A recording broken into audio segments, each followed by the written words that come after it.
ಅವರಿಗೆ ಇವತ್ತು ನಾವು ನಿರ್ಣ ಗ್ರಾಮದಾಗಿದ್ದೀವಿ, ತಾಲೂಕಾ ಚಿಟಗುಪ್ಪ, ಜಿಲ್ಲಾ ಬೀದರು. ನಮ್ಮ ಫರ್ಟಿಲೈಸರ್ ಓನರ್ ಆದಂಥ ಸರ್ ಅವ್ರ ಹೆಸರೇ ಕೇಳಿ. ಸರ್ ನಮಸ್ಕಾರ. ಸರ್ ನಮಸ್ಕಾರ. ನಿಮ್ಮ ಹೆಸರು ಹೇಳ್ತಾರೆ ಸರ್? ನನ್ನ ಹೆಸರು ಶರಣು ಕಾಶಂಪುರ್ ಅಂತ ಸರ್. ನಿರ್ಣ ಭವಾನಿ ಫರ್ಟಿಲೈಸರ್ ನಿರ್ಣ ಏನಂತಂದ್ರೆ ಇದು 11,000 ಅಗಿ ಹಚ್ಚಿನ ಸರ್. ಇಲ್ಲಿ ಒಂದು 1.5 ಎಕರೆ ಲ್ಯಾಂಡ್ ಅದ ಸರ್. 11,000 ಅಗಿ ಹಚ್ಚಿನ ಸರ್. ಇದು ವೆರೈಟಿ ದಿಲ್ಕಶ್ ವೆರೈಟಿ ಅದ ಸರ್ ಇದು.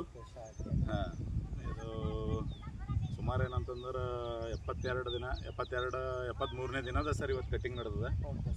ಸ್ವಲ್ಪ ರೇಟಿನ ವೇರಿಯೇಷನ್ ಆಗ್ಯದ, ಬಟ್ ಎಕ್ದಮ್ ಎಕ್ಸಲೆಂಟ್ ವೇಟು ಗೀಟು. ಆಮೇಲೆ ಏನಂದ್ರೆ ಚಂದ ವೆರೈಟಿ ಅದ ಎಷ್ಟು ಕಿಲೋ ಬಂದ್ರಿ ಸರ್?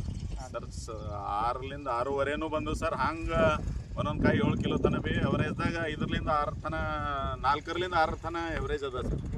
ಅದ ಸರ್ 100%. ಒಂದು ಸಣ್ಣ ಕಾಯಿ ಕಟ ಮಾಡಿದ್ರೆ ಅದು ಸರ್ ಈಗ ಎಂಥ ಸಣ್ಣ ಕಾಯಿ ಅಂದ್ರೆ ಬಿ 2.5 ಕಿಲೋ ಕಾಯಿ ಅದ ಸರ್. ಈಗ ಆಲ್ರೆಡಿ ನೀವು ವೇಟ್ ಮಾಡಿರಿ, ವೇಟ್ ಮಾಡಿ ನೋಡಿರಿ. ಸಣ್ಣ ಕಾಯಿ ಬಿ ವೇಟ್ ಮಾಡಿ ನೋಡಿರಿ. ಹಾಂ ಸರ್. ಇವತ್ತಿನ ರೇಟ್ ಏನು ಸರ್? ಇವತ್ತಿನ ರೇಟು ಅದೇ 14 ರೂಪಾಯಿ ಕಟಿಂಗ್ಗೆ ಸರ್. 14 ರೂಪಾಯಿ ಕೊಟ್ಟರು ಸರ್. ಸ್ವಲ್ಪ ರೇಟಿನ ವೇರಿಯೇಷನ್ ಆಗ್ಯದ, ಬಟ್ ರೈತರಿಗೆ ಈ ರೇಟ್ ಸಿಕ್ಕರೆ ಬಿ ಏನು ದೊಡ್ಡ ಇದು ಇಲ್ಲ ರೀ, ಪ್ರಾಬ್ಲಮ್ ಇಲ್ಲ. ಬಟ್ ರೇಟ್ ಇತ್ತು, ಅದು ರೇಟ್ ಮಿಸ್ ಮಾಡ್ಕೊಂಡಿದ್ದೀವಿ ಅಂತೇಳಿ ಒಂದು ಥೋಡ್ ಫೀಲ್ ಆಗ್ತದೆ ಅಷ್ಟೇ. ಏನಾಗಲ್ಲ. ನಮ್ದು ಒಂದು ನಂಬಿಕೆ ಸರ್, ನೀವು ಫರ್ಟಿಲೈಸರ್ ಓನರ್ ಇದ್ರಿ ಸರ್. ನಮ್ಮ ರೈತರು ಬೇರೆ ಬೆಳೆಸ್ತಾರ ಸರ್. ಇದಕ್ಕೆ ಏನು ಮೇಂಟೆನೆನ್ಸ್ ಸರ್? 100% ಹೇಳ್ತೀನಿ. ವಾಟರ್ ಮಿಲ್ಲನ್ ಅಂತದ ಹೆಸರು ತೊಗೊಂಡೇ ಬಂದದ. ನನಗೆಲ್ಲಕ್ಕಿಂತ ಫರ್ಟಿಲೈಸರು, ಕೆಮಿಕಲ್ಲು, ಅದ್ರದ್ದೆಲ್ಲಕ್ಕಿಂತ ಬಿ ನಾವು ನೀರು ಮೇಂಟೈನ್ ಮಾಡಿದೆವು ಅಂತ ತಿಳ್ಕೊರಿ ಸರ್. ನಂದು ಎಕ್ಸ್ಪೀರಿಯನ್ಸ್ ಪ್ರಕಾರ ಹೇಳ್ತೀನಿ. ನೀರು ಮೇಂಟೈನ್ ಮಾಡಿದೆವು.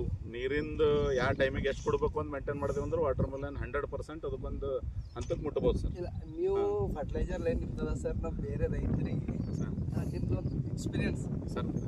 ಎಷ್ಟು ಖರ್ಚೆ ಮಾಡಿ ಸರ್ ಇದು? ಸರ್ 11,000 ನಾವು ನೋಡ್ರಿ 1,10,000 ಖರ್ಚು ಮಾಡ್ತೀವಿ ಸ್ಟಾರ್ಟಿಂಗಿಂದ. ಏನು ಇಲ್ಲಿ ತನ ಗೊಬ್ಬರ ಎಲ್ಲ ಬಂತು ಸರ್ ಇಲ್ಲಿ ತನ. ಅದೇ ಸರ್, ಸೇಮ್ ಥೋಡೆ ವೇರಿಯೇಷನ್ ಮಾಡ್ಕೊಂಡಿದೆ ಸರ್. ಅಂದ್ರೆ ಇಂಥದೇ ಈ ಕಾಮನ್ ಆಗಿ ಏನು ಮಾಡ್ತಾರೆ ಸರ್, 99 ಕೊಡ್ತಾರೆ, ಅದ್ರ ಬಾದ ಏನಾದ್ರೆ ಪ್ಯಾರಾಕ್ಸೈಡ್ ಕೊಡ್ತಾರೆ, ಅದ್ರ ಬಾದ 0.34 0.40 ಈ ಟೈಪ್ ಕೊಟ್ಕೋತ ಹೋಗ್ತಾರೆ. ನಾ ಥೋಡೆ ವೇರಿಯೇಷನ್ ಮಾಡ್ಕೊಂಡಿದ್ದೆ ಸರ್. ಈಗ ಅದು 0.45 ಅಂತೇಳಿ ಲ್ಯಾಕ್ಸ್ದಾಗ ಬರ್ತದೆ. ಅದಾದ್ಮೇಲೆ 0.84 ಅಂತೇಳಿ ಅದು ಈಗ ಪ್ಯಾರಾಕ್ಸೈಡ್ ಜಾಗದಾಗ ಅದು ತೊಗೊಂಡಿದ್ದೀವಿ. ಈಗ ಥೋಡೆ ನನ್ನ ಇದ್ರ ಪ್ರಕಾರ ಏನು ವೇರಿಯೇಷನ್ ಮಾಡ್ಕೋಬೇಕು ಅದ್ರ ಪ್ರಕಾರ ಮಾಡ್ಕೊಂಡಿದ್ದೆ ಸರ್. ಒಂದು ನೀವು ಸ್ಟಾರ್ಟಿಂಗ್ ದಿಲ್ಕಶ್ ಸೈಜ್ ಬರಲ್ಲ ಅಂತೇಳಿ ನಿಮ್ದು ಒಂದು ಸ್ಪಾಟ್ ಇದೆ ಸರ್. 100% ಇದ್ರಾಗ ಏನು ರೈತರಿಗೆ ಏನು ಹೇಳ್ತೀರಿ? ಇಲ್ಲ, ಇದು ಒಂದು ನಾ ಹೇಳ್ತೀನಿ. ನನಗೆ ಭಾಳ ಜನ ಹೇಳ್ಯಾರ 5 ಕಿಲೋ ಮೇಲೆ ದಿಲ್ಕಶ್ ಸೈಜೇ ಬರಲ್ಲ ಅಂತ ಹೇಳ್ಯಾರ.